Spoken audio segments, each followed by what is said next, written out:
ये सिर्फ 5 उंगली का खेल है। आप सुनते होंगे CAA, NRC, NPR और सोचते होंगे ये खेल क्या है, इतने सब शब्द हैं, समझ नहीं आता। वैसे बड़ा साधारण सा खेल है। मैं आपको समझा देता हूं। ये सिर्फ 5 उंगली का खेल है।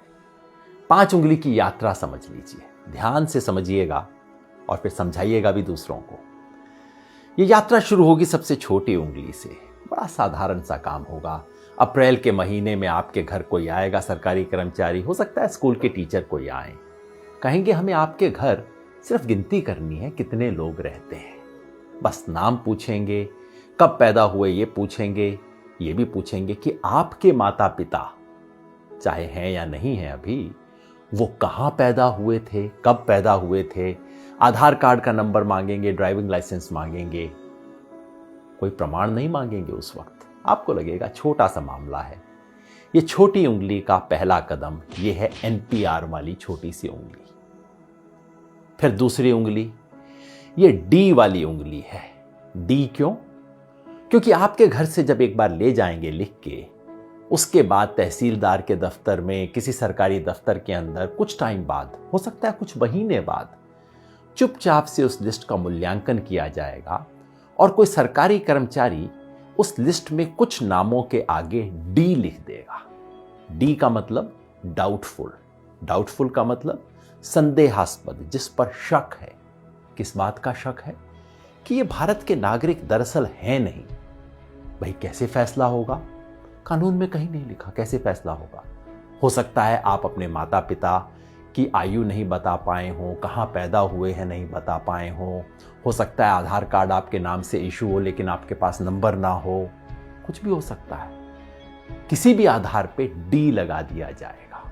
आपको पता भी नहीं लगेगा, कोई आपसे पूछने भी नहीं आएगा और मामला तीसरी उंगली पर पहुंच जाएगा। ये तीसरी और बड़ी उंगली है। ये है NRC वाली उंगली।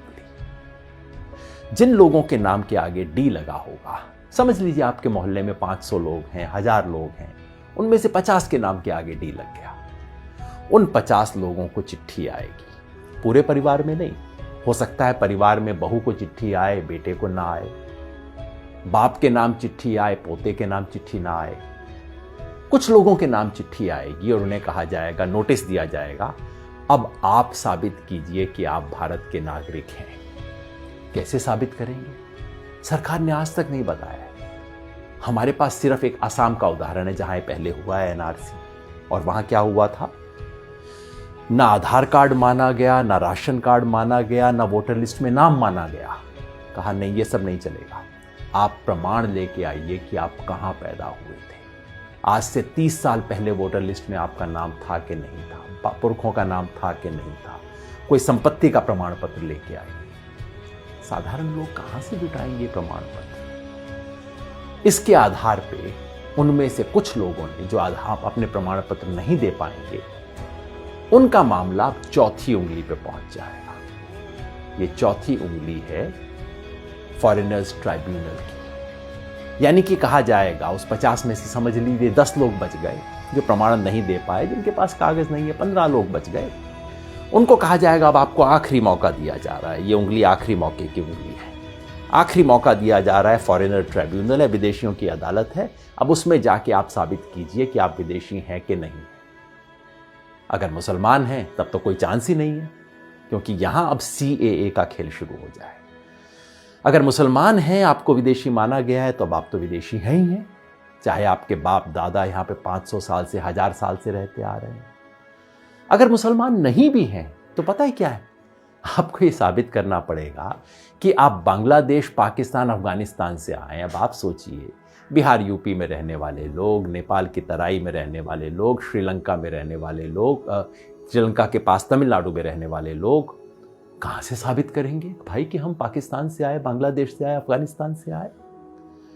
फॉरेनर ट्राइब्यूनल में अगर साबित आप नहीं कर पाए, जो लोग भी साबित नहीं कर पाए, वो लोग विदेशी घोषित हो जाएंगे और मामला अब चौथी उंगली से अब अंगूठे पे पहुंच जाएगा, अंगूठे तले दबने वाला।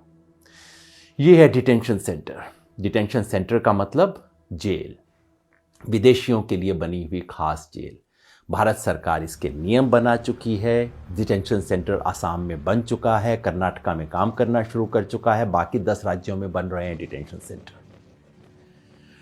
जिस व्यक्ति के पुरखे पता नहीं कब से यहां पे रहते आ रहे होंगे, उसे अपनी ही मिट्टी में विदेशी बना के डिटेंशन सेंटर में डाल दिया जाएगा। यह है खेल। शुरू होगा छोटी उंगली से, एनपीआर से, और खत्म होगा कुछ लोगों के लिए। हो सकता है 1000 में से 1 लोग, हो सकता है 1000 में से 2 लोग डिटेंशन सेंटर में बने। क्या ये चाहते हैं?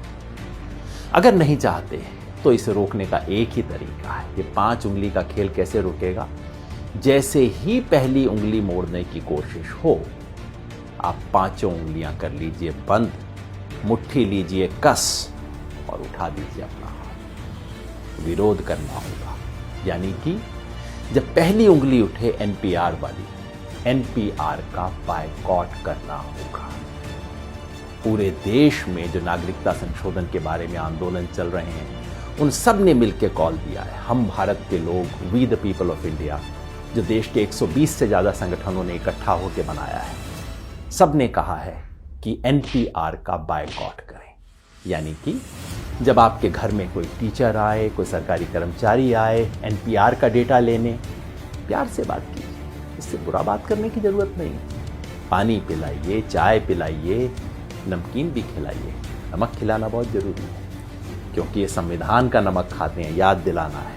ये कर्मचारी इस देश के कर्मचारी हैं, किसी पार्टी के नहीं है। सब कुछ दीजिए, प्यार से कीजिए, लेकिन कागज नहीं लिखवाएंगे, कागज में कोई सूचना नहीं देंगे, क्योंकि एक बार सूचना दी फिर मामला आपके हाथ से बाहर। कागज नहीं लिखवाएंगे। और अगर वो कहें कि ये तो कानून है, आपको करना पड़ेगा, उन्हें प्यार से कहिए, मास्टर जी आपकी बड़ी इज्जत करते हैं, लेकिन क्या करें, महात्मा गांधी की इज्जत थोड़ा ज़्यादा करते हैं। इस देश के राष्ट्रपिता ने कहा था कि अगर कोई असंवैधानिक, अन्यायपूर्ण कानून है, उसका विरोध करना हमारा अधिकार ही नहीं, हमारा कर्तव्य भी है, हमारा हक भी है, हमारा फर्ज भी है। इसी रास्ते पे हमें चलना होगा।